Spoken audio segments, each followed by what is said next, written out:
Oh, it's working. Okay, I'm on YouTube now too. Okay, let's hope it stays here. Okay, so next question here. If you're on YouTube, it was glitching and I couldn't get on, so I've already introduced myself. You can see in the description. Okay. My almost 13-year-old receives a consequence from the behavior board, but then blames me for ruining her life, etc. Not sure how to curb that. You don't curb that.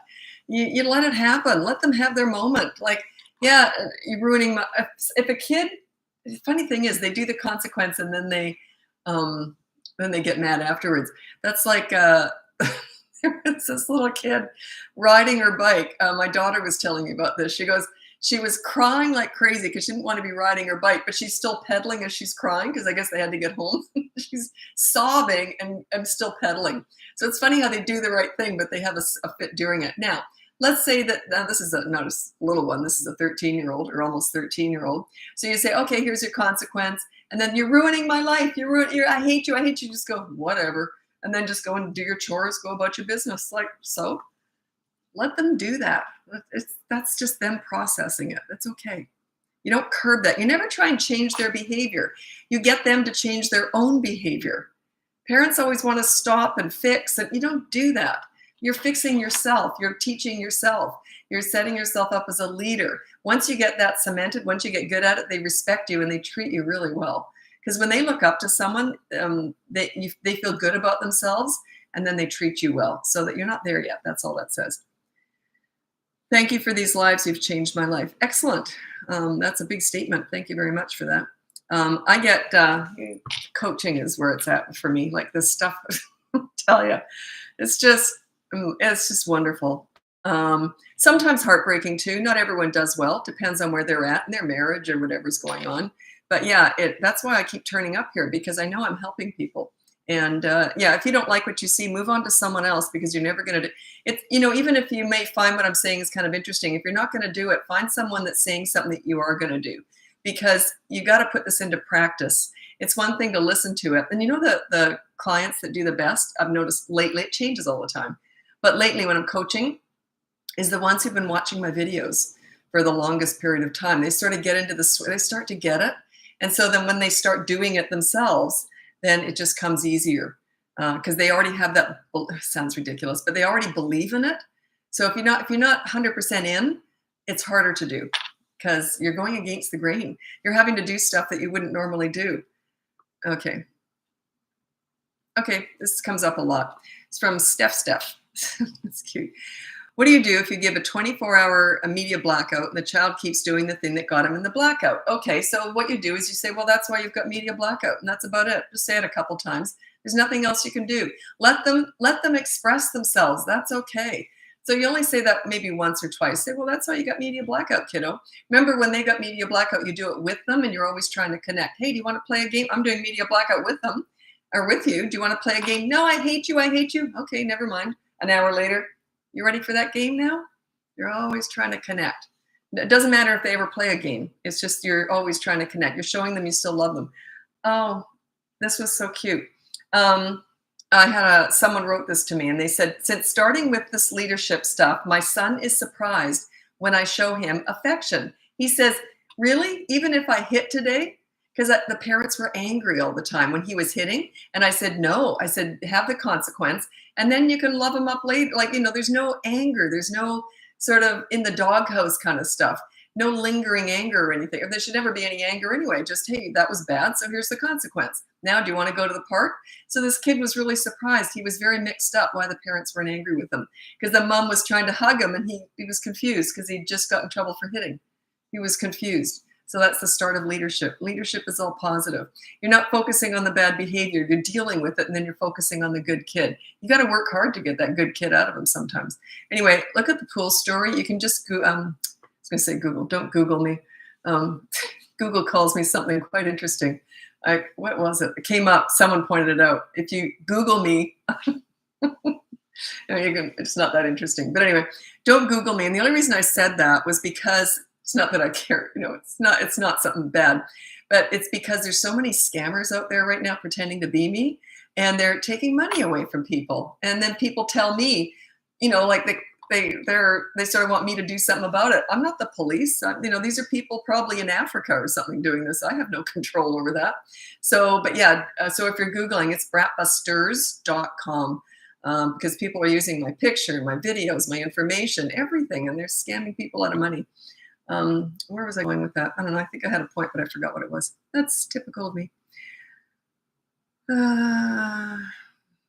What do I do if my 2-year-old keeps hitting and throwing things? I'm constantly saying no. Okay, yeah, you're not getting anywhere because there's no action. 2-year-olds are toddlers. Under the age of 3, they're what I consider toddlers. 16 months to 35 months is, to me, a toddler. 15 months and under is a baby. 3 years old and over is a child. Anyway, so if they just keep hitting, they need consistent corrective actions. So you take them away from fun or the fun away from them, just really quickly so they connect the dots. Hey, you hit, so you move them from the fun or remove fun from them. And just for a minute or two, you just hold them while they're kicking and screaming because they can't touch that. But yeah, I do have a course. Look at my toddler mini courses. If they hit during a tantrum, that's the tantrum course. If they just hit because they're not getting their own way, that's the toddlers who hit, etc. course. That's their go-to. They just hit. But if they hit during a tantrum, that's the tantrum course. They're separate because they're quite different.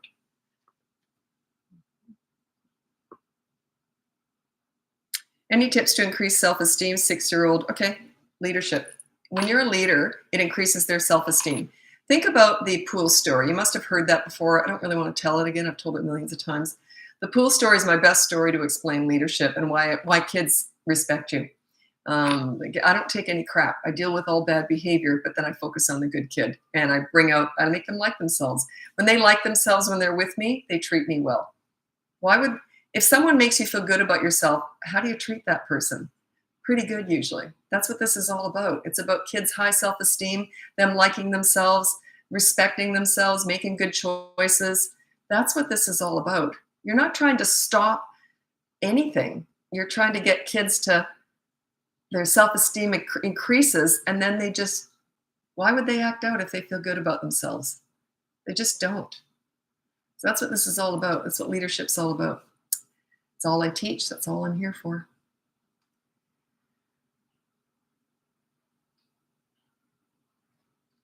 Oh, if you see me in public, I get this from time to time. People come up. I'm in Vancouver, BC. Most of my clients are not in Canada. And I think most of my follows are not. So, I've got a big enough following now across the platforms. And so if you see me in Vancouver, feel free to come up to me. But if you ask me a question about parenting, I'll tell you I'm off the clock, just so you know ahead of time. But yeah, because I live, breathe, and eat this. I work 7 days a week. So if I'm out there walking the streets, I'm not working. So, but feel free to come up and say hi to me. I'm very friendly. How do I respond to a 3-year-old when he laughs at someone he has hurt or made me cry? Why is a 3-year-old making you cry? So that's why he's doing it, the power trip. Power.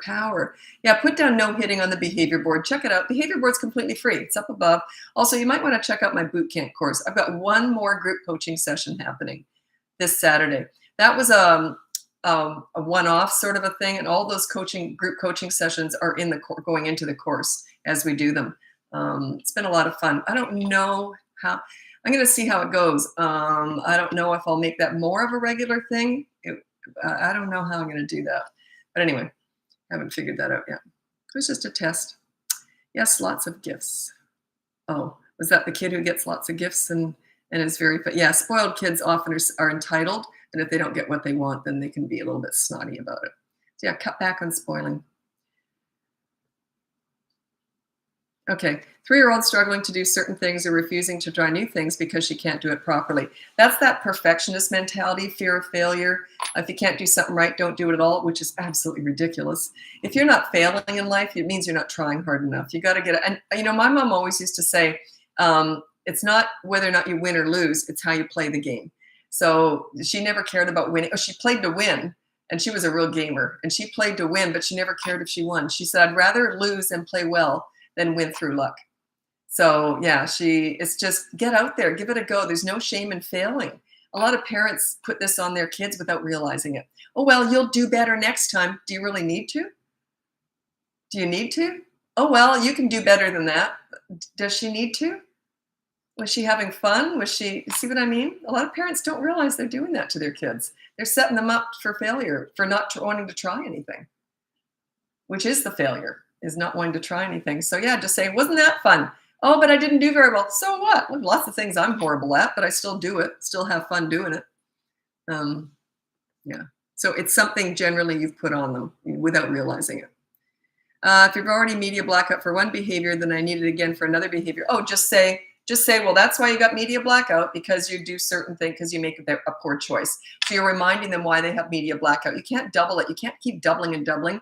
When people first hire me, they've often taken away electronics, especially from older kids. So I got to turn the heat off. I'm sweating here. Just a sec.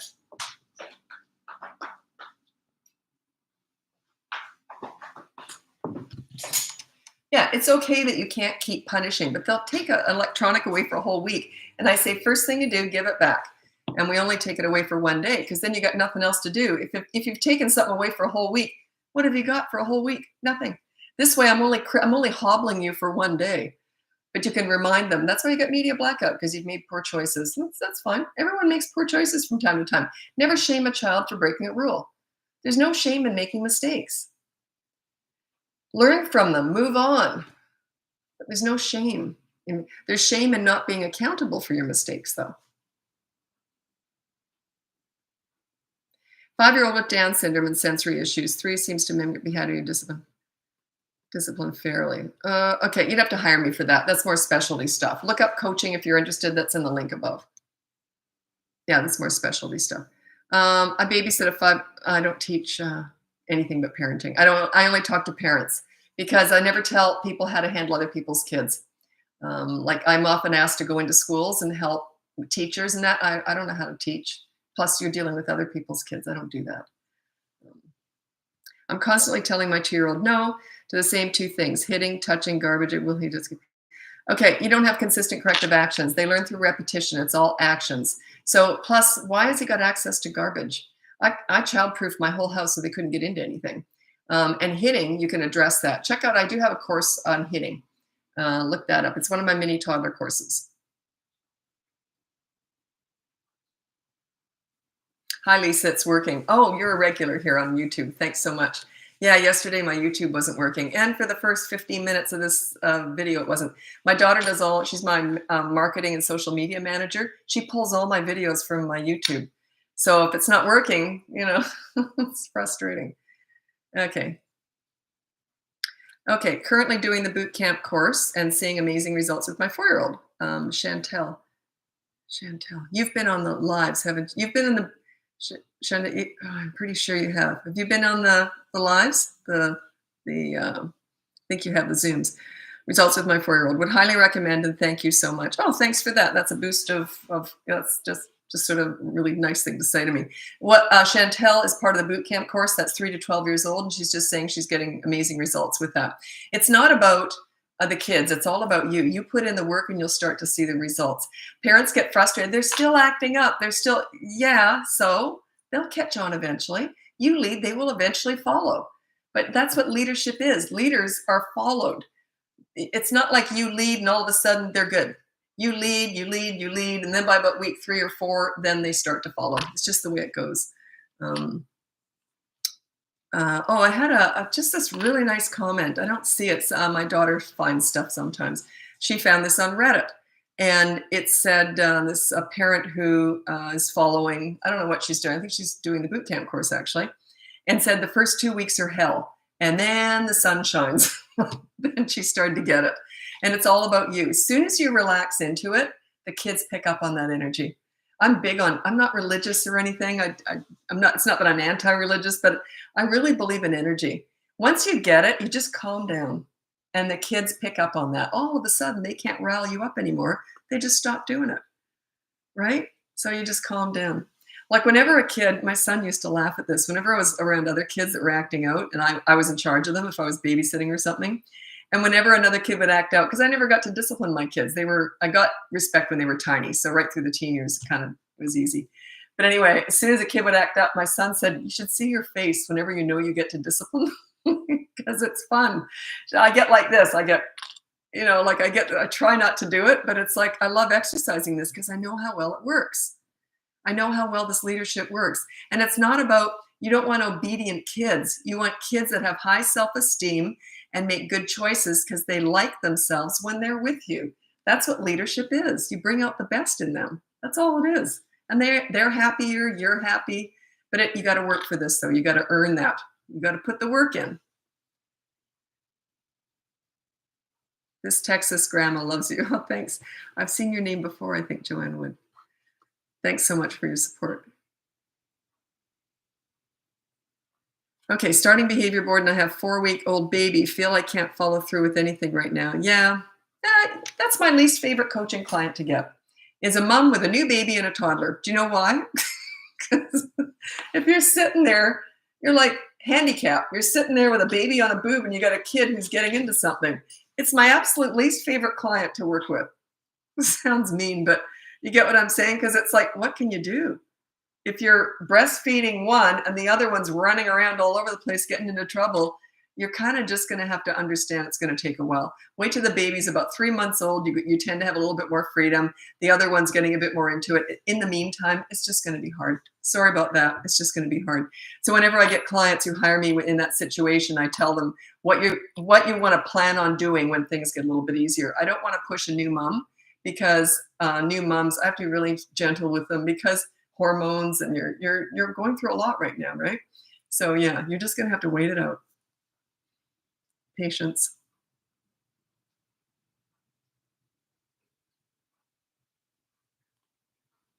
I don't quite understand this. Oh, can I go straight to media blackout if I deem a behavior beyond just doing a good deed? Yes, you can.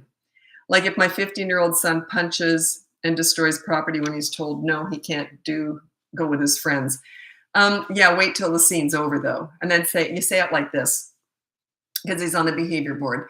You say, or with a teenager, I usually call it family law or accountability chart or something, or new family rules or something, because the behavior board sounds kind of juvenile. But anyway, so I would say, okay, I'll tell you what, when you, the consequence is doing a chore, right?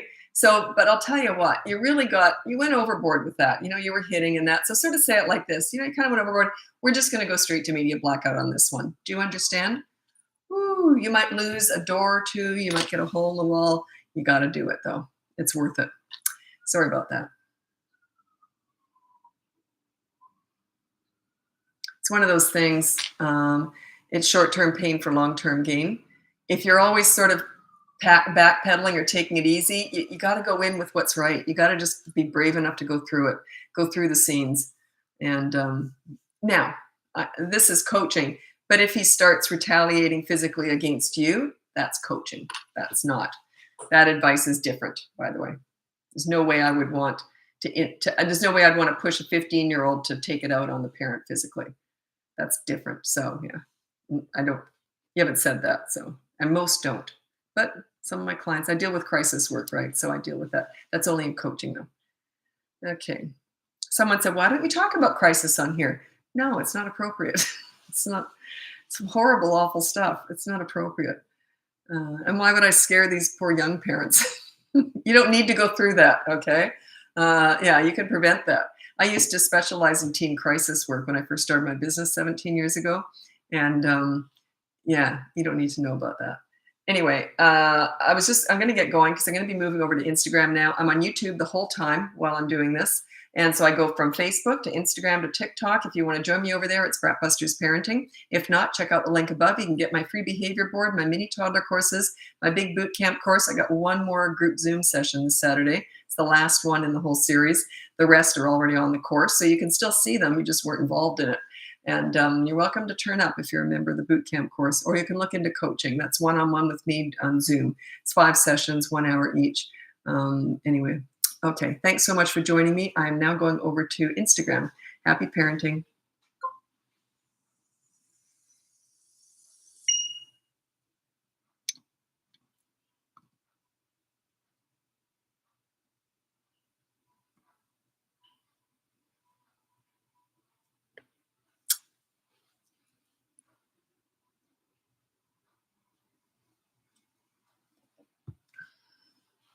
YouTube's a beast. I've only got, I think, about 7,000 or 8,000 followers on there.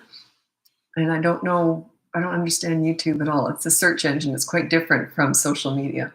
So yeah, I don't get a lot of people. So if you do ask questions on YouTube, if you're on YouTube, I don't always get to them because I don't usually get a lot of people on YouTube. So sometimes I forget to look down there. I haven't got any questions there right now. When I'm transitioning from the other social media platforms during a live, that's when I tend to look at YouTube. Okay, let me see. Okay, I got 120 people here, so let's get going. Anyway, if you're new here, welcome. If not, welcome back. My name's Lisa. I'm a parenting coach. If you look at the link above, you can get my free behavior board, my mini toddler courses, my big boot camp course. I've got one more group Zoom session coming up in that course this Saturday. It's the last of the series, and or you can look into coaching. So check out the link above, as I said, and be careful if you're going to be Googling me. I get a lot of emails about this. People, why can't I hear you? I don't know. They can hear me. I think a whole bunch of people would be telling you that by now if they couldn't hear me. So I don't know. Anyway, a whole bunch of people are getting scammed right now by people pretending to be me because I've got a healthy following on social media. And so people are out there scamming. They've been using my videos. They're using my picture, my everything. And yeah, they're getting money out of people. So a few people can't hear me. Can anyone hear me? Can you put your thumbs up if you can now? Okay. How to get my kids to show respect to elders when especially their dad.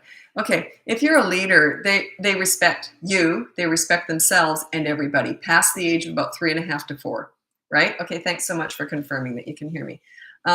So yeah, work on your leadership. If my kids wouldn't have been rude to anybody because they were respectful. When you're a leader, they respect you and themselves and everybody else. I call it the leadership umbrella. Once they're past the age of about 3.5 to 4, and you're a good leader, they carry your leadership umbrella everywhere they go. My son was in grade 2, and his teacher called me on her lunch hour. She said this was so cute. She couldn't wait to tell me. She says, Lisa, she goes, you won't believe what your son said. He was in grade 2, and she said to him, why are you so nice? And he looked up at her like this, and he goes, Mommy makes us be nice. You're darn right. That was my job. So yeah. I also, I told the teacher in grade 1, I said this to both teachers of both my kids in grade 1. They were just super easy kids, but I still wanted to make this very clear. And I said, look, I'm a real leader type mother. And I said, if my kids ever step a toe out of line, never discipline them. That's my job. I'll do it. So, because I didn't want, and the teachers loved me. They thought, great, we don't have to do anything. And my kids never stepped a toe out of line. But I made it very clear that their behavior was my job, not the teachers. I would never want to send rude kids to school. So that's what leaders do. Leaders raise children who respect themselves, you, and everyone else. So work on your leadership skills. If your kids are disrespectful, that's a lack of leadership. So check out my boot camp course. It's all about you. It's all about you and your leadership. Yeah. I'm going to read out my top 3 leadership qualities. This is pretty much for all ages, especially 3 and over. The last one is 3 and over, really. But the first 2 are for all ages. These are my top 3 leadership qualities. Number 1 is you be calm during the storms. The storms are when they're upset and they're not getting their own way and you have to discipline them. You stay completely calm. It's like a business transaction. No emotions are appropriate when you're disciplining. Number 2 is you be crazy during the rainbows. Like when everything's happy and you're playing with the kids, be crazy, emotional, have fun, be laughing, be best buddies with them. Okay, and the last one is be a great listener. You listen to understand and show empathy. You don't listen to gather information to lecture with. You're going to learn a lot from your kids if you get really good at the silent listening. A lot of people, adults, do this anyway when they're listening to someone else. You can see they're just waiting for you to shut up so they can talk. I get really good at listening. And and don't just throw out advice. Just go listen and say, yeah, that's really interesting. If they've got a problem, say, what do you think you're going to do about that? And encourage them to be problem solvers. It increases self-esteem and confidence.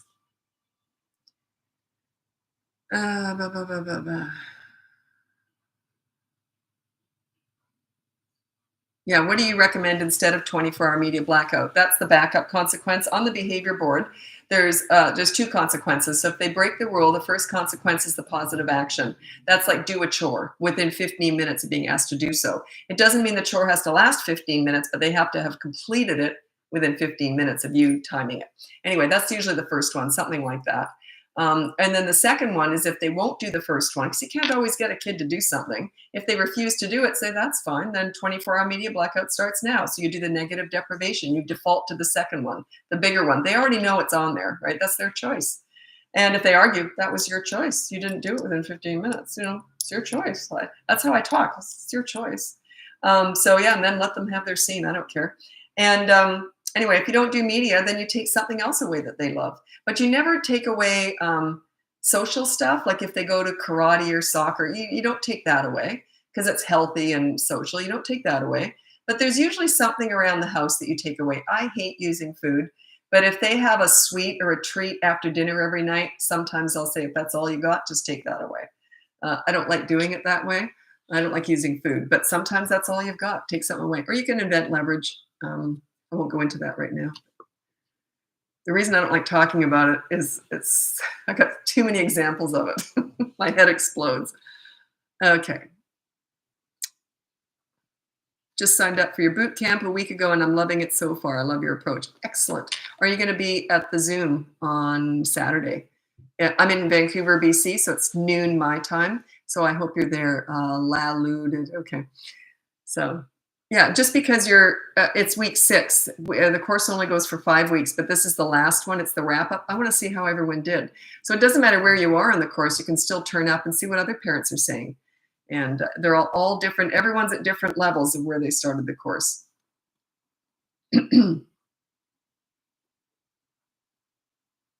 How to stop an almost 3-year-old from saying shut up. Ignoring doesn't work. No, I wouldn't ignore that. And neither does firmly but gently repeating, don't say. What's that going to do? Don't say that. Don't say that. Don't say that. That's going to do nothing. Put it on, if they're almost 3, put on the behavior board, no bad words. And then there's a consequence if they do. We all learn through consequences. It's like if I was speeding down the freeway and the cop yelled out at me, don't speed, and there was no consequence, I might actually, I probably would listen to him because I'm a rule follower. But you know what I mean? Like there's a consequence. Life's about consequences. Think about it. Would you pay your taxes if you never had to? If they just said, please pay your taxes, please, please, there's a chance you might not. You see, teach them young that life's all about consequences. You don't pay your rent on time, you get kicked out. You don't clean your home, you live in filth. I mean, life's about consequences. So not just saying, clean your house, let them have the consequence. If they haven't done the morning routine in the specific time frame I've given and they are now due for a chore, do you get them to do the chore straight away? No, you defer it. So what this parent's asking is, so that you have a morning routine. So I'm assuming you have follow school morning routine, and then you have a specific routine. That your rule is follow school morning routine, I'm assuming. So then if they don't follow it, you say, we'll discuss that after school. So after school, then you discuss it. You never discuss anything when you're heading out the door or when they're going to bed. You say, we'll discuss it after school. But I was there, blah, blah. I said, we'll discuss it after school. If they keep after you, say, I'll tell you what, you keep at me and I'll make it worse. So, yeah. Yes, you'll be there. Oh, excellent. Okay, perfect.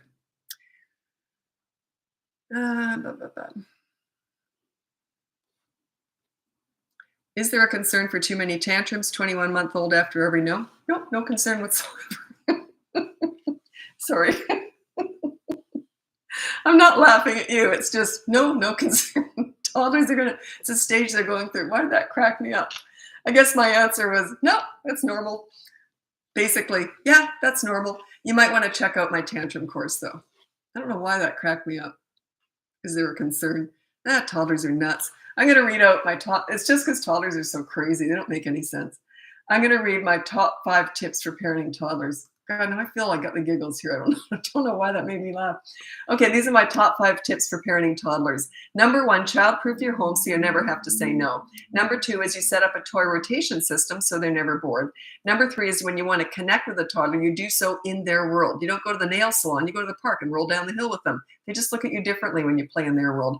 Number 4 is kind of similar. When you're disciplining a toddler, you do so in their world. They're not about words, they're about actions. You use consistent corrective actions over and over and over again. They learn through repetition. And number 5 is stop trying to figure them out. They're not figure-outable. They're brand new, fresh human beings. They've got one marble and some tumbleweed floating around in here. So those tips, they're for you specifically with tantrums. I mean, I do have a tantrum course, how you ignore tantrums effectively to minimize them. in duration, frequency, and intensity, but they're going to take a while to get out of them. But yeah, don't try and figure toddlers out. They don't make any sense. Yeah. I always call them crazy. It's just that they haven't developed sanity yet. Imagine if you've only been in the world for 2 years and the first year you were a potato laying on a mattress. Like they're just forming, right? Pulling pants down in public places and finding it a game. Is that you or your child or your husband? Or kids are going to do crazy stuff. They're just going to do it. Just say, again, I don't know how old they are, though. Are they 6 or 2? Yeah, I don't know. Just signed up to week 1, and the kids love the idea of me on the behavior board. They are highly motivated. You know what's interesting is kids get that behavior board before a lot of parents do. They understand rules and consequences. They just get it. It doesn't mean they like it, but they get it. They love when they get to go to the behavior board and say to the parent, okay, here's your consequence. Because if you're not accountable, you're not a leader, you're a dictator. You have to be accountable for your as a parent. That's what a leader leads. You show them what to do by being accountable yourself. So it's funny when I'm working with clients, often the kids want to see me. So like, who is this woman? Because I always tell them, use me as leverage, use the behavior board as leverage. It gives it more power. Use money as leverage. Say we paid a lot of money for this. Use all this, get all this leverage. Give it as much power as you can because you're still learning. You don't have a lot of power yet, so you're still learning. But a lot of kids, you can see them. They want to come in and they want to meet me. Like, who is this woman? But yeah, so they usually like it. And often, just to warn you, the first week can be the honeymoon week. The second week can be the hell week because they have fun disciplining you in that first week, and then they realize, wait a minute, I'm on there too. So it can go either way. You may never have a hell week, but a lot of parents do. It's very normal for the first couple of weeks to be pretty rough because it's all about you. You're just learning how to do this. What if you take their saved money as a consequence? No, you don't do that. Yeah, I don't use money. The only time I would use money is if they're older and they purposely break something during a tantrum or something. Then I might say, like, I know kids, this has not happened more than, like, it's happened a lot. Kids who will throw a remote or something at a TV and smash it, like a big expensive big screen TV. So you got to take enough money away from them that it hurts. This is when they're older. You can't do this with a 5-year-old. But if they're 9 and over, yeah, I would take some hefty money out of their allowance for that. Yep. If they did it in just a real spiteful, purposeful way, yeah. But that's it. It's very rare that I would do that.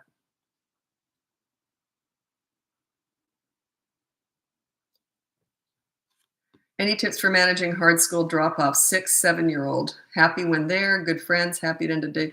Okay, you end on this note. Okay, have a good day. We'll see you later. Don't drag out the goodbye. Make it quick. Pulling off a Band-Aid. I don't know why they don't want to be dropped off 6, 7. That's just a stage usually. Or it upsets you. Sometimes if you get upset, they think, well, maybe there's something to be upset about here. I did cry when I dropped my kids off the first time in grade 1, but I said to them, okay, love you, see you later. They got a little bit emotional, but I left so quickly. And then I went in the parking lot and cried in the car. Me and all the other moms. There was a couple of us sitting in the car crying, looking at each other all embarrassed. But yeah, so I'm suggesting that maybe you're feeding them a little bit.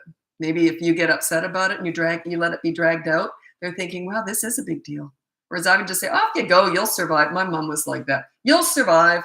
It's not the end of the world. I lived through the Depression. My mom was lived through the 20s and 30s, like the real Depression. And so they didn't have food or anything sometimes. So she always had that over me. You'll survive. It's not like it's the Depression. You got food and shelter.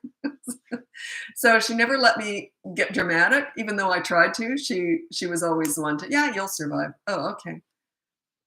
And I asked her later, I said, did you feel bad for me? And she goes, yeah, I did, but I didn't want you to see that. So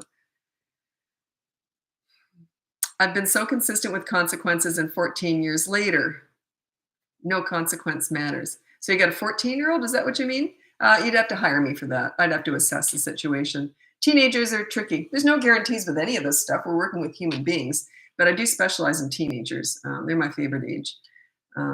But yeah, you'd have to hire me for that. I don't know. I'd have to assess the whole situation. I don't know what's happening. I don't know what kind of parent you are. What are you feeding them parent-wise that, you know what I mean? How to manage 2-year-olds stalling bedtime and crying when you leave. Check out my bedtime battles course. There's a whole system in place. It's ugly. It's ugly. Yeah, it's not pretty, but it's often one night, maybe 2 or 3, it might drag out.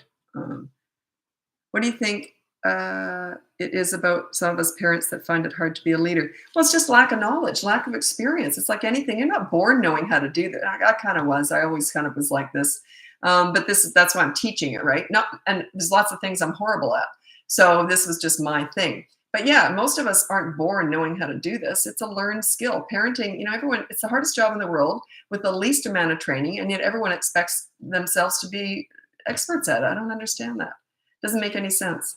It's just this fallacy out there. It's ridiculous. I think it's like everyone takes Lamaze classes. How much help was that, by the way? I took that. How much help was that during labor? But parenting, don't you think that would be a little bit more money better spent, learning how to parent? That goes on for 18 years. How long is labor? And really, yeah.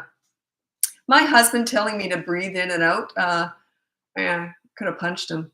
Made no difference to me whatsoever. So, yeah, it should be, I just think it should be normal to go learn how to parent, get some advice on it. But yeah, it used to come more natural. And I'll tell you why. They used to think it should come naturally. About 100 years ago, or maybe not even that long, maybe 60, 70 years ago, there was a village raising children. Like I remember growing up, all the moms were home and the whole street knew everybody. And they were kind of looking out for everybody, and everyone had advice, but they weren't worried about it. They weren't trying to be great parents. They just disciplined. They didn't think a lot about it. And but there was a big generation gap. That's another difference too. There was a huge generation gap. We did tend to look more up to adults. There was a gigantic generation gap. But anyway, so nowadays everyone's isolated, trying to figure it out on their own. And there's not even this generation gap anymore. Book recommendations, I don't know. I've never read one on kids or parenting, ever. All of my information came from my own personal experience with kids. So not so much my own. That kind of got respect when they were tiny. It was all the stuff I did with other kids, teenagers and all that. So I never look at what anyone else is doing out there. It would serve me zilch to find out what anyone else is teaching, because kids were my teachers. So I'm a new mom and all your videos are amazing. Thank you. Oh, you're very welcome. Thanks for your support. I appreciate that. And also, I know I do get a lot of funny looks out there when I'm out in the street. I do see it. And some people come up to me. Feel free to come up and say hi if you see me on the street. I'm in Vancouver, BC. I live near Olympic Village. And feel free to come over and say hi to me, but do not ask me parenting questions. I will say the same thing. I'm off the clock. I work 7 days a week doing this all day. So when I'm out there, I'm off the clock. But feel free to come up and say hi. I'm very friendly.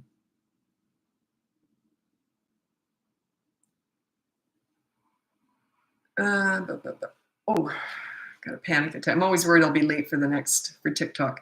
4-year-old is having regression and listening to Body to go to the bathroom and lots of wet pants. Still in nighttime diaper. Would love to get him listening to his body during the day and night.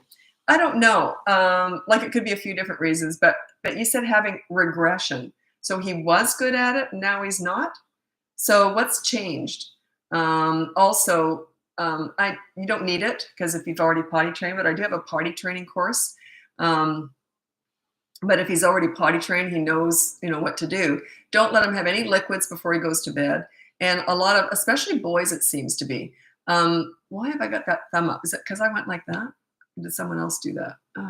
Anyway, don't let him have anything to drink 90 minutes before bedtime. And if he's that bad at it, like he's really peeing throughout the night and needs a diaper still, then I would get him up at 12 or 1 in the morning. Put your alarm on, half asleep, get him up and have him pee. You can run water, put his hand in water, and he doesn't even have to wake up hardly, and have him pee in the middle of the night and then put him back to bed. And also you can do the stop-start method. So tell him every time you're peeing, stop and start and stop and start. It builds the muscle. But that's the only advice I have, really.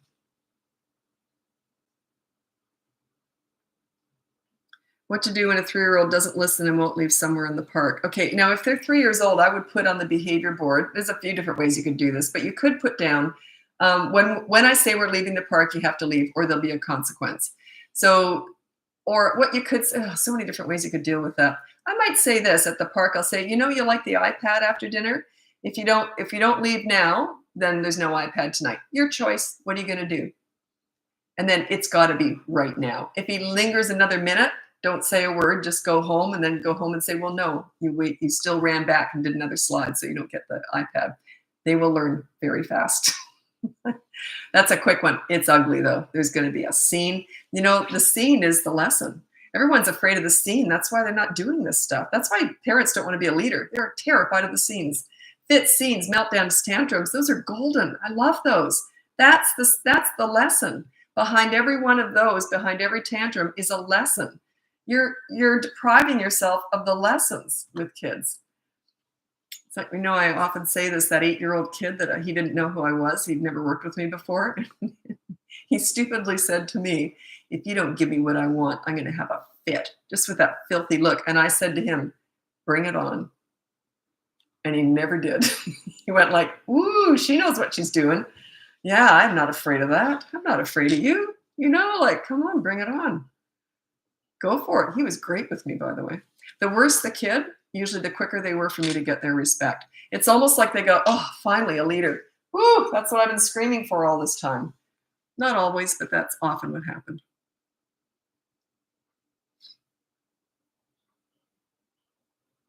Okay, this is, same person, S. Bizarre.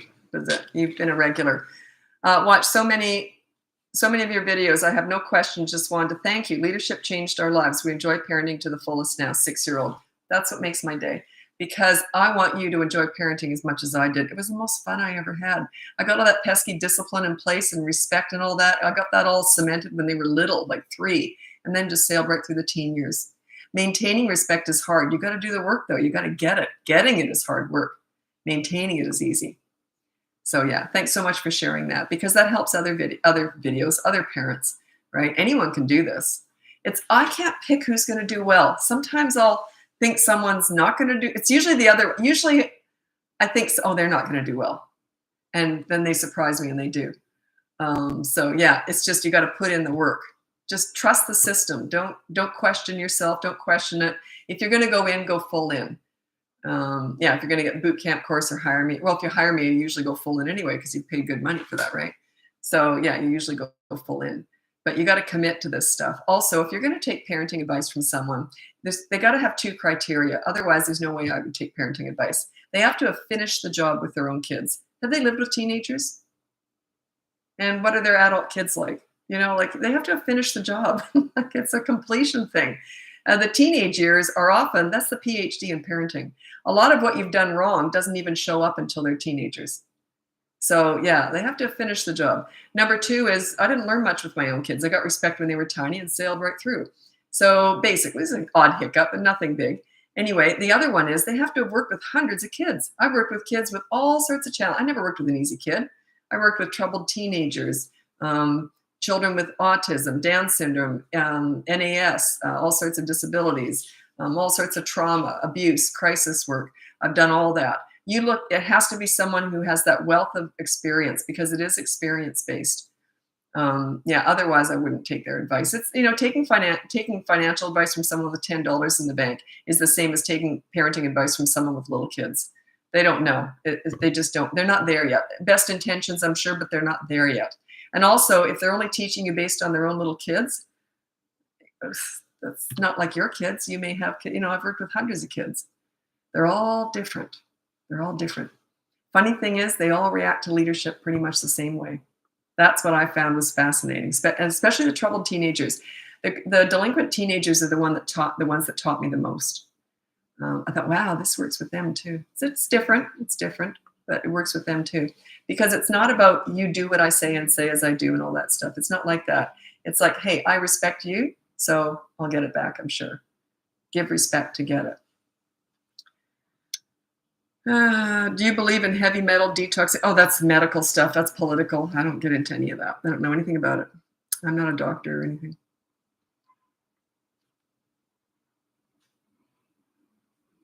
ODD disorder, well, it's not a real medical diagnosis. I've worked with so many doctors who told me that it's not a medical diagnosis. That oppositional defiant disorder was invented to make moms feel better and less guilty. It just means that you got a feisty kid and you haven't figured out how to handle them yet. That's basically what doctors have told me. But they just get so much, the mothers are just going through all this guilt and they're just trying to eliminate their guilt. But yeah, that just means they're feistier kids. So yeah, it's all the same stuff. I've worked with tons of feisty kids. I never worked with an easy kid, not once, not ever. No one ever said to me, here's an easy one, Lisa. They all went, good luck with this one. Like they were all challenging kids. And, but yeah, ODD is not a medical diagnosis.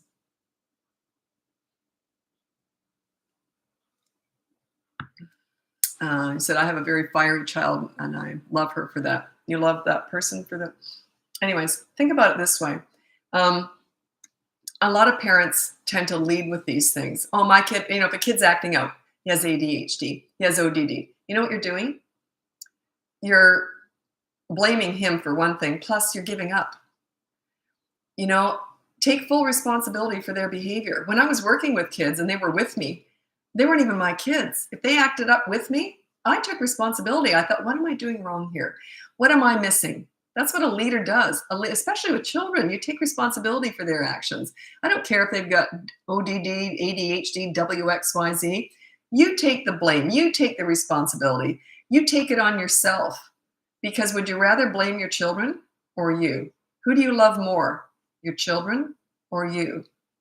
You see what I'm saying here? Take responsibility for their behavior. Between the ages of 3 and 12, their behavior is 100% a direct result of your parenting.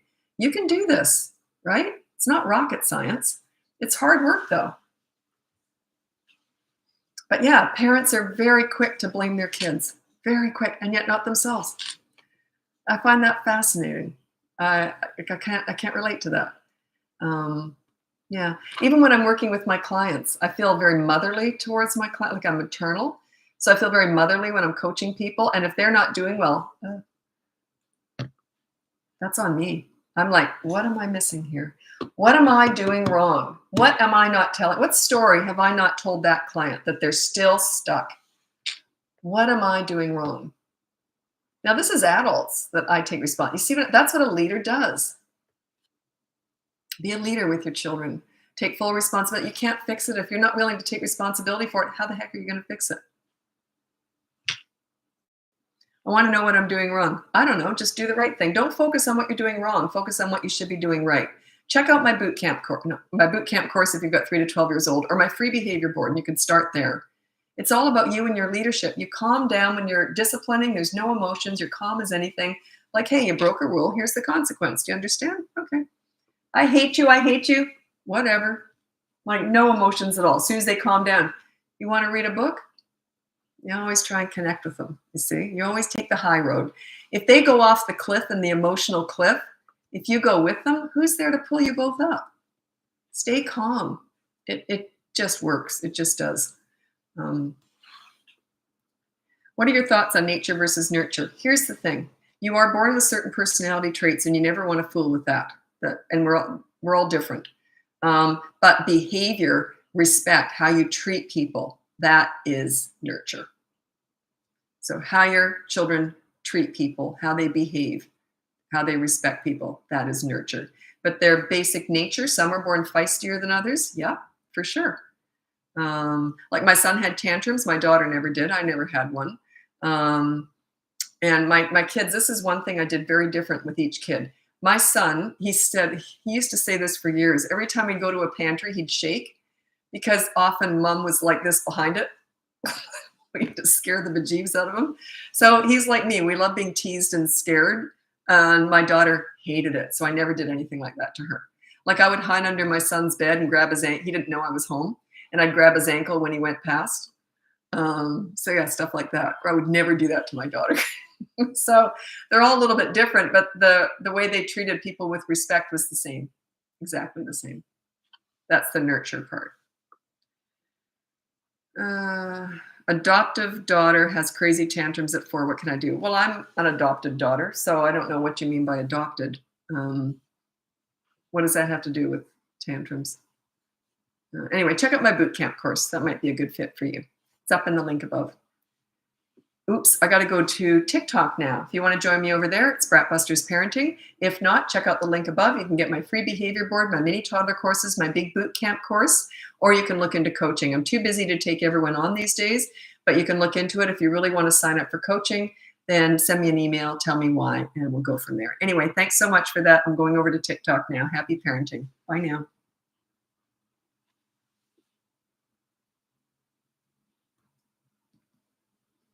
I'm going to get to the YouTube as soon as I get on TikTok here. TikTok always starts with an ad now. There we go. Got rid of it. There we go. Okay, so YouTube. How can I, this is from Adriana. Sola Plummet. I think you've been on here before. I think that name looks familiar. So you got an 8-year-old. How can I address my daughter's behavior? She asked me today, for example, to make a cake. I said not today because there's no time, and she went off because she says I'm doing it to make her unhappy. Check out the boot camp course. Yeah, check out the boot camp course. It's all about respect. She's just trying to manipulate you. Yeah, you're doing that to make me unhappy. You're miserable. It's manipulation. Yeah, check out the boot camp course. Like if she said that to me, I would have said, whatever you think. Like, who cares? That manipulation means nothing to me. Nothing. So yeah, but check out the boot camp course. That might be a really good fit for you. Goes from 3 to 12. Okay, welcome to my live. If you're new here, welcome. If you're not new here, welcome back. I've been doing these lives now on TikTok. I've been on TikTok now for 2 years, and I've been doing it now. I'm on, and just since I think September, I've been on Instagram, and then since I think December, I've been on Facebook, like regularly posting. So TikTok's my biggest platform. This is where I really got my mojo with social media. So I'm very grateful for the following here. I really appreciate that. So anyway, so let's get going. If you check out the link above, you can see my free behavior board, my mini toddler courses, my big boot camp course, or you can look into coaching. I'm too busy to take everyone on these days with coaching. But you know, people finish up and then I get an opening. So you never know. Anyway, let's get going with your parenting questions and I'll do my best to answer. If you're working on one thing on the behavior board, how do you say no to other things you don't? You just do whatever you were doing before, because that behavior board is your teaching tool on how to become a leader. That's your only leadership focus. Everything else you're doing whatever you did before. Do not apply the behavior board consequences to any other behavior. Just look at it like this. Say, okay, that's all we're working on now. Master that. They usually will get worse with other stuff. They usually get worse before they get better. So they're going to think, okay, you've got that one figured out. I'm going to get worse with everything else. It's part of the process. The first 2 or 3 weeks can be really difficult, but it's worth it. You're setting it up. You're setting out the systems. How do you handle wanting to be chased for bedtime? Was that you or your kids? So check out my bedtime battles course. That might be for you. It's bedtime. Hey girl, love the confidence and you are sweet. Okay.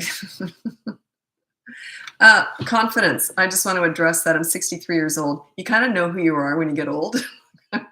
I'm going down the bell curve. I remember my 50s. I remember turning 50. I took my daughter to New York for my 50th birthday. And we just walked the streets for like 8 hours a day, just neighborhood. Never did anything touristy. I hate tourist stuff. But anyway, we just walked up and down all the neighborhoods, had a blast for my 50th birthday. I found 50 really hard. I love my 60s. Don't know why. I love being in my 60s. I like being in my 50s, but I hated turning 50. Didn't mind 60 at all. No, didn't bother me at all. Isn't that funny? You think, why 50? That was the only age that ever bothered me, was 50. My mom always said, like, getting old isn't for sissies, but it beats the alternatives. You're either getting old or you're dead. So how to become a leader to a toddler? That's kind of tricky. But it's a few things. You play with them a lot in their world. You use consistent corrective action to correct bad behavior. But I'm going to read out my top 5 tips for parenting toddlers. And this is part of leadership. If you can master these 5 things, it's part of it. Okay, this is number 1, child-proof your home so you never have to say no. Number 2 is set up a toy rotation system so they're never bored. Number 3 is when you want to connect with a toddler, you do so in their world. You don't go to the nail salon with them. You go to the park and roll down the hill with them. Now, number 4 is stop with the mini therapy sessions when you're disciplining. They're not about words, they're about actions.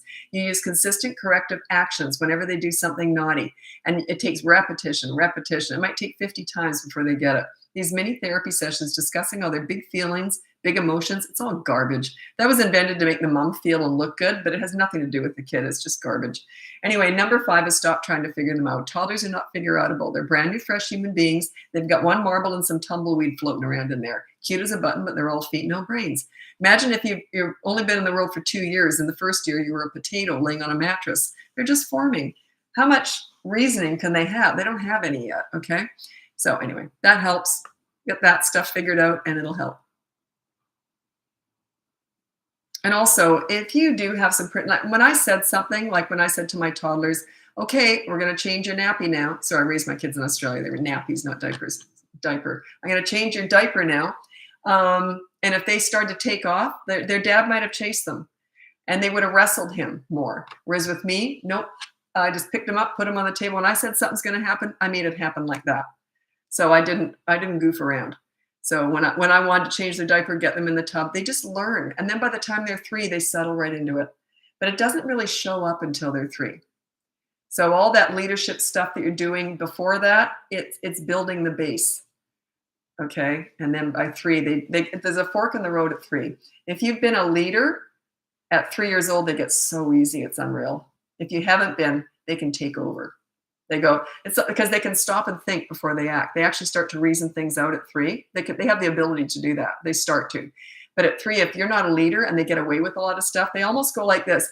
Wait a minute. You don't know what you're doing. You're not in charge. I think I'll take over. So that's what happens. That's the fork in the road. It's 3 years old. A lot of people say, what happened? They were great until they turned 3. And I'm like, that's what happened. Well, they understand leadership if you start at 2 years old. Yeah, but it doesn't mean they're going to act like it. Like they're still out of control. They don't stop and think before they do things, okay? So they're still out of control. They're going to be crazy for a while, yeah. That's part of having toddlers. Whenever I've got a client and they've got older kids and they have a toddler, I only ask this question so I can tell you this. And I say, did you want to discuss the toddler? And they look at me like I'm nuts. Well, no, they're just toddlers. They're nuts. So they understand that. They've already gone through it. Toddlers don't make any sense. Don't try and make sense out of them, okay? Just manage your home, manage yourself. Just, yeah, they'll catch on eventually. How do we bring back the control after 3, 5-year-old argues? Yeah, okay, look at the boot camp course. That's all about you and your leadership. It's a 5-week course. It's all online. I've got videos in there now too. I've got one more group coaching session on that course. It's just a one-off I did, and I've included those all within the course. So you can see all these other parents going through it. And this was really funny. I think it was in week 2. Can't remember now. This one mom turned up.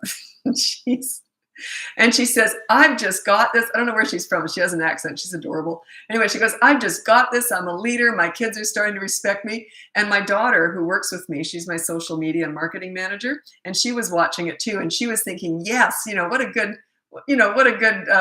boost for the course, talking about how easy it is and how great it is. It's funny, I wasn't thinking about that. All I was doing was looking at all the other parents like this who were struggling more. Some people just, it's just easier for some people. Maybe they've got easier kids, or that could be it, right? So that's what I said. I said, good for you. She's obviously doing the work, but all these other parents are sitting there. So I'm looking at all them. My daughter's looking at the parent because she's my marketing person. And she's going, wow, what a great ad for the course. And we were just cracking up later on at how we saw 2 completely different things out of that. But yeah, it's fun to see other parents on there, right?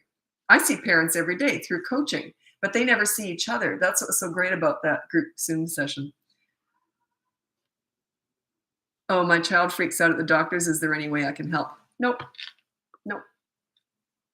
Sorry, but no. Once they get it in their head that they hate the doctor, they might have had a bad experience. It's very hard to turn that around. It's just the more experiences they have that aren't bad, they'll get better at it. But yeah, there's no great advice for that. Once they've got that in their head, yeah, good luck with that.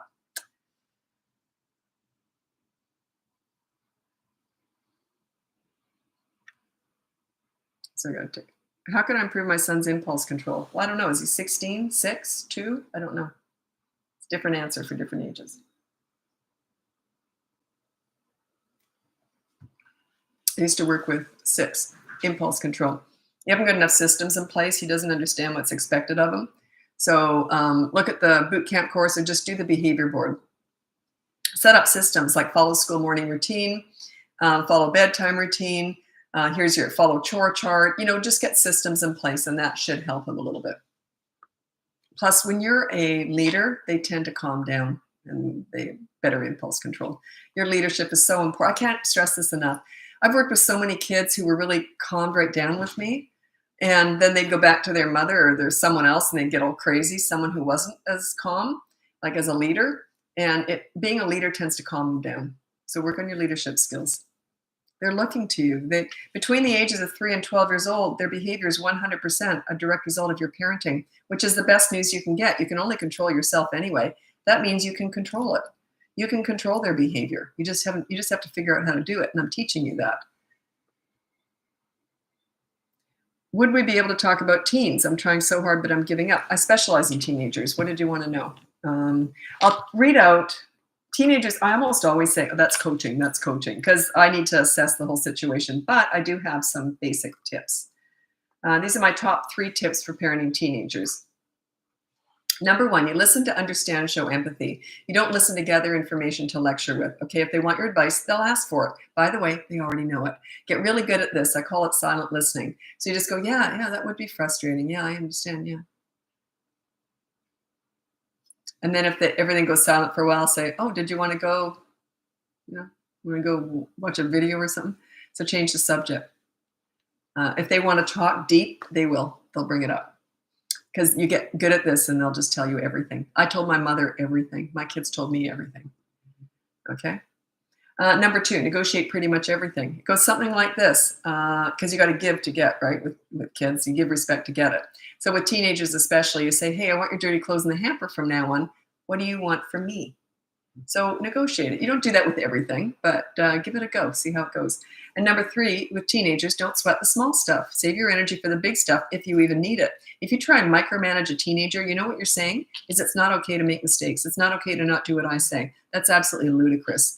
You don't sweat the small stuff. If they do something stupid and it's not a big deal, I would say, hey, that was stupid. Do you want to hear what I did when I was your age? And laugh it off. It's okay to make mistakes, just like you did, just like you do.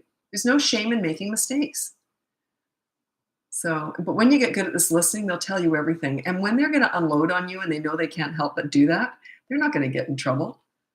Why on earth would my kids have ever done anything awful when they knew they would be telling me anyway? Like, why would they? My son used to say I could never get in trouble because you were always sitting right here. And I said, no, that's just your conscience. I got a lot of funny stories about my son. I only tell in coaching though. So I only talk about my kids when they were younger, and they're nothing heavy. It's just funny stories. But yeah, he did say I could never get in trouble because you were always sitting right here. Yep, conscience.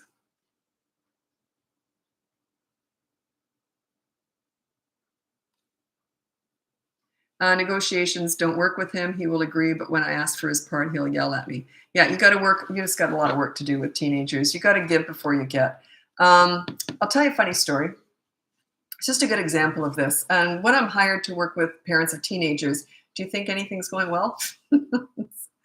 Yeah, sometimes it's crisis work, life and death stuff, horrible stuff. But normally it's just this, kids at war with their teenagers at war with their parents. Anyway, this was a funny story. A couple of years ago, I think it was. Anyway, this mom, she never really got along with her son. And this is really common. That they just always locked heads. You know how they just that one kid that you call it the black sheep, but it just means they're different from you. Or maybe they're a lot like you. That could be it too. You might both be stubborn. Anyway, she said, we never really got along. And she goes, now that he's 16, it's hell. And they just fought all the time. She nagged him constantly because he never did what she wanted him to do. So anyway, they got him a car for his 16th birthday. So he didn't have his license yet. And the dad worked very long hours. So the mom had to take him out every night after dinner for driving lessons. Well, they fought like cat and dog every single night in the car. So I said to her, okay, your rule is no yelling. And when you yell, make sure you yell because you have to you want to make this work. So you have to make sure you do break the rule to show them that you're accountable. So I said, make sure don't yell, just time it. Don't say a time to yell. Just if you feel a yell coming on, let it fly. So I said, and when you do yell, you say, okay, so the next driving lesson, I'm not allowed to speak because all she did was nag him. That's what drove him nuts. So I said, you're not allowed to speak during the next driving lesson. And she said, well, I can't do that. And I said, no, you can speak if it's like, look out for that pedestrian, if it's life and death. But other than that, don't correct him on little things, nothing. So she argued with me on this. She didn't want to do it. And I said, I can't sometimes say this. I said, do you want a refund? Like, because she had to do this. So I said, this is what you have to do. So she goes, okay, I'll try. So anyway, she came back the next week. We talked, and she had this big smile on her face. And I said, what happened? And she goes, well, this is how it went. She goes, I decided to take your advice, and I told him I will not be speaking during the next driving lesson. He was thrilled. He went on and on and on about, yeah, you're such a pain. She says it was all she could do not to. She didn't say anything, and I said, don't react.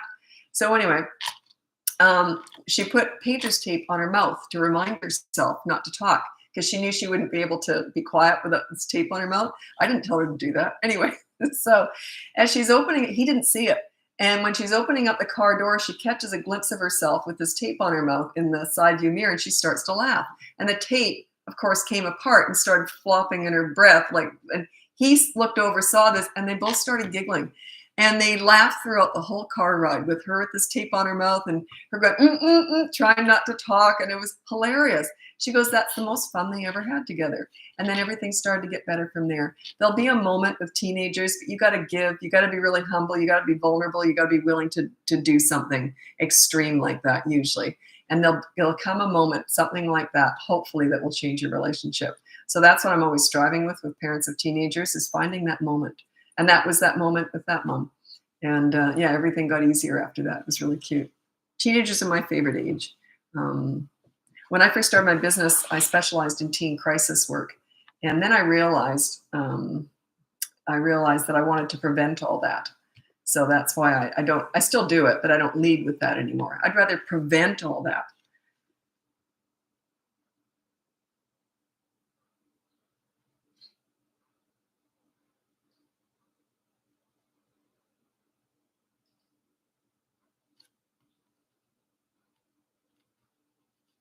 Well, almost 3-year-old won't listen when told it's time to go to daycare, etc., runs away laughing, tips. Yeah, there's no respect there at all. So just, if you know they're going to run away, why are they free? I'd have their wrist when I say it's time to go. And I'd probably get them in the car just in their underpants, and I'd bring their clothes with me. Like, I would make it happen. I would be one step ahead of them. Okay? Say, time to go to daycare, kicking and screaming. I would have their hand, and I'd get them in the car. Yeah. Like, if kids know that what you say, and they know when something has to happen, like they know that they have to go to bed, they know that they have to go to school, they know things are going to happen. When you say, and they know you know how to make it happen, they just stop fighting you. But you got to be willing, you got to be one step ahead of them. Like, if you know he's a runner and he's in charge, obviously he doesn't respect you. So yeah, I would not say it's time to go without I'd have his hand. Time to go. And I've already got him. Yeah, okay, let's go. Get in the car. In your jammies, I'd get them dressed in the car when we get there. In other words, especially when they're little, it's like, you're not going to win. Like, you never let them win. Once they get a few wins under their belt, they've got you by the knackers. Yeah, and my kids knew they were never going to win with me. So why would they? Plus, a huge part of this, I always talk about discipline because that's what you're asking me here. But most of the 99.9% of leadership is having fun with them, being friends with them, joking around.